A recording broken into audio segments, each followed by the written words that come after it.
آج کپڑوں کی فٹنگ دیکھ لو، اتنے ٹائٹ کپڑے کہ کپڑا سن لو، میری بہنوں سن لو، میری ماؤں سن لو، اور میری قوم کی بیٹیوں پھر سن لو، اللہ کے رسول نے بھوشیہ کی باتیں بتا دی اور یہاں تک بتا دیا نساؤن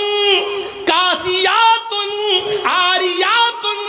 ممیلات ومائلات۔ او لوگوں، ایک ایسا زمانہ آ جائے گا تم اپنی آنکھوں سے دیکھو گے عورتیں لڑکیوں کو کہ تم دیکھو گے کہ وہ کپڑے تو پہنے ہوئے ہوں گی، ان کے جسموں پر کپڑے تو ہوں گے عاریات، لیکن کپڑا پہننے کے باوجود بھی وہ ننگی ہوں گی، کپڑا پہننے کے باوجود بھی بوڑیاں ہوں گی، کپڑا پہننے کے باوجود ان کے جسم نمایاں ہوں گے۔ آج کپڑوں کی فٹنگ دیکھ لو، اتنے ٹائٹ کپڑے کہ کپڑا سن لو، میری بہنوں سن لو، میری ماؤں سن لو، اور میری قوم کی بیٹیوں پھر سن لو، جو لڑکی اتنا ٹائٹ شلوار قمیضی کیوں نہ پہنے،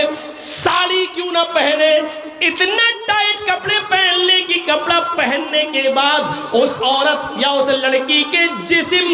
کا فگر دکھائی دے رہا ہو، اس کی باہیں دکھائی دے رہی ہوں، اس کے شریر کا، اس کے جسم کا فگر دکھائی دے رہا ہو کہ یہ اتنے سینٹی میٹر ہوگا، یہ اتنے انچ ہوگا، یہ ساری چیزیں اگر نمایاں ہو رہی ہوں تو وہ جسم چاہے کتنا ڈھکا ہوا ہو، یہ ننگے میں شمار ہے، یہ عریاں میں شمار ہے، یہ برہنہ پن میں شمار ہے۔ اللہ کے نبی نے ایسی عورتوں کے لیے کہا ہے عاریات کاسیات، کپڑے تو پہنے ہوئے ہوں گی، عاریات لیکن ننگی کہلائی جائیں گی۔ دنیا فیشن پرست کہے، آج کی میڈیا فیشن کہے، تم اس کو یہ کہو کہ آج کل کا فیشن ہے، لیکن محمد رسول اللہ کی شریعت میں ان کو ننگا کہا جائے گا۔ وہ عاریات ہیں، وہ برہنہ ہیں، وہ ننگی ہیں۔ ممیلات و مائلات،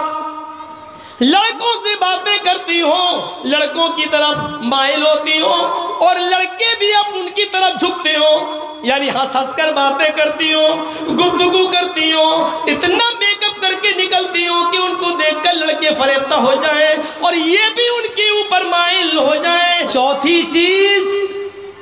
شروطو گیانی ہوں گے۔ اللہ کے نبی یہ باتیں اپنی طرف سے نہیں کہیں گے، شروطو گیانی، شروطو منی سننا، گیان منی علم، سن کر علم، یعنی اللہ تعالیٰ جبرائیل کو بتائے گا اور جبرائیل سے سن کر محمد رسول اللہ صلی اللہ علیہ وسلم کو معلوم ہوگا۔ وَإِ مَا يَنْتِقُ عَنِ الْهَوَىٰ إِنْ هُوَ إِلَّا وَحْيٌ يُوحَىٰ،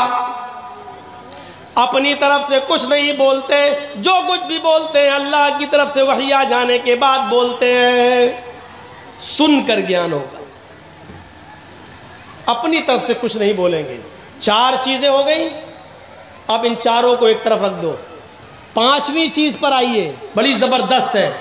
پراکرمی، وہ بہت بڑے بہادر ہوں گے۔ بہادر نبی کی بہادر امت آج کہاں ہے؟ آپ نے بھی آندولن کیا تھا نا سی اے اور این آر سی پر، لیکن دیکھ لو کیا ہوا۔ ایک ان کو دیکھ لو جو کسان لوگ کر رہے ہیں، دونوں آندولن۔ ہاں فرق اتنا ہے کہ جتنا ہنگامہ ابھی ہوا ہے، اتنا ہنگامہ اگر آپ لوگوں نے کیا ہوتا تو گولیاں چل گئی ہوتی، اور ہوا۔ فیروز آباد میں کتنی گولیاں چلیں، شاہین باغ میں کتنی گولیاں چلیں، دلی کے اندر کیا کیا ہوا، پورا فساد، وہ سب پلاننگ، منصوبے سب۔ لیکن آج بڑا پھونک پھونک کے قدم رکھا جا رہا ہے، ایسا نہ ہو یہ حالات۔